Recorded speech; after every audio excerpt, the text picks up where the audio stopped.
O feminismo para mim é importante porque ele não resume só discutir uma sociedade de igualdade entre homens e mulheres. Ele é isso, mas eu acho que ele também propõe uma nova sociedade em que a partir da igualdade entre homens e mulheres a gente pode discutir várias coisas, né? Discutir questões de classe, discutir questões das desigualdades que permeiam a sociedade. Eu acho que o feminismo ele é revolucionário nesse aspecto.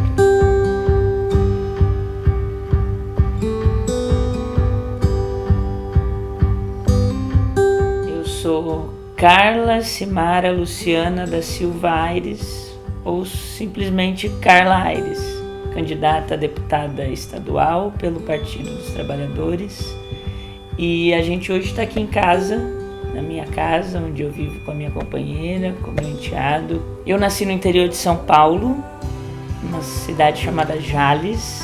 De lá eu saí para fazer graduação no interior do Paraná, em Maringá. Quando eu tinha 11 para 12 anos, uma professora do colégio estadual, que era minha professora, aquela professora que a gente sempre tem mais admiração, ou que é mais legal, ou que é mais assim, ela se candidatou vereadora da minha cidade.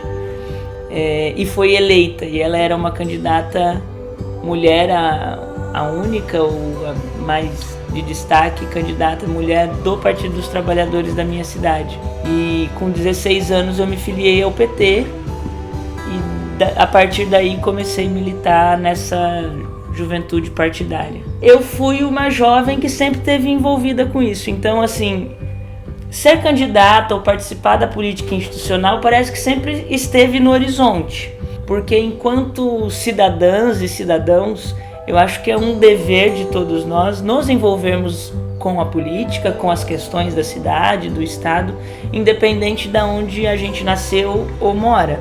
Também foi na graduação, no período de faculdade, que eu me reconheci uma mulher lésbica e não sei se automaticamente, mas nesse mesmo contexto me envolvo com os movimentos feministas e LGBT dentro da universidade, né, na cidade, e acho que isso está um pouco no conjunto de descobrir quem eu era, né, de me associar a coletivos que também eu encontrasse iguais a mim.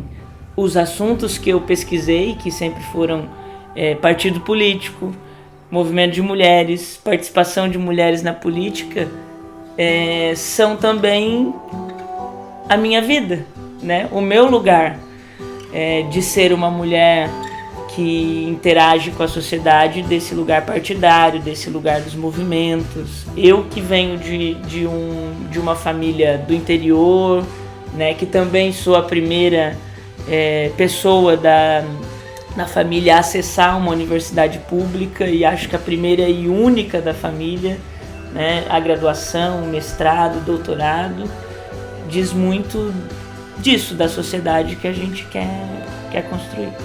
Eu sonho em discutir temas na Assembleia Legislativa que digam respeito à vida das mulheres, às juventudes e também à população LGBT, como se isso não fosse privilégio, porque a forma com que esses temas às vezes entram nos espaços de representação, quando a gente não tem representantes que discutam de fato esses temas, é geralmente como se fosse ou privilégio, ou migalhas, ou adendos de projetos de lei ou de discussão. Eu acho que esses temas eles carecem de estar no centro desse debate, né, como prioridade. Então é importante que a gente discuta e pense uma educação não só pública, gratuita, de qualidade, mas que seja um espaço em que a liberdade de pensamento ela seja viável, e daí passa pela construção de uma política que não cerceie o pensamento. E essa discussão de escola sem partido, essa discussão de retirar as discussões de gênero do ambiente escolar e da possibilidade de discutir com a juventude, com as crianças, questões que permeiam o dia a dia delas, né? Então, tudo isso passa pelo espaço legislativo. Passa a discussão de um plano de educação, o que vai ser discutido, passa a verba que vai, passa o debate da qualificação e da valorização dos professores. Se a gente não muda quem está pensando, o que é pensado é muito restrito também. A política de drogas, por exemplo, hoje no Brasil, ela tem um limite muito tênue do que é o consumo de drogas e o que é o tráfico de drogas. E o Estado, nesse limite muito pequeno, né, acaba sempre criminalizando aqueles sujeitos clássicos que estão aprisionados na sociedade brasileira.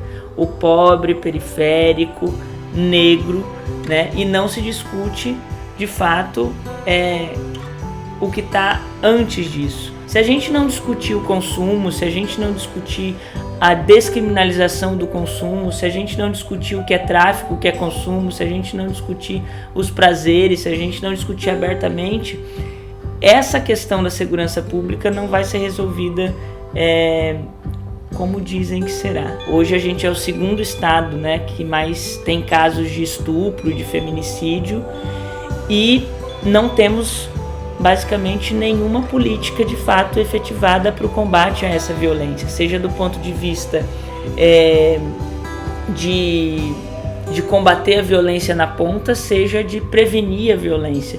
Por que não se tem isso? Porque é um estado que tem muito pouca representação de mulheres e, infelizmente, quem está lá hoje, a maioria são homens brancos, heterossexuais, que não pensam destinação de verba para política para as mulheres, e até mesmo um governo de estado que não coloca esse debate na centralidade. Então acho que é central também discutir a possibilidade das mulheres no estado todo terem acesso, né, a esses locais de garantia do aborto legal e seguro, né? Nós não temos absolutamente nada que diga respeito aos direitos da população LGBT, e daí não é só restringir mais uma vez a criminalização da LGBTfobia, né? Mas é garantir o acesso a uma saúde de qualidade, é garantir o acesso da população LGBT a empregos qualificados, né, e dignos,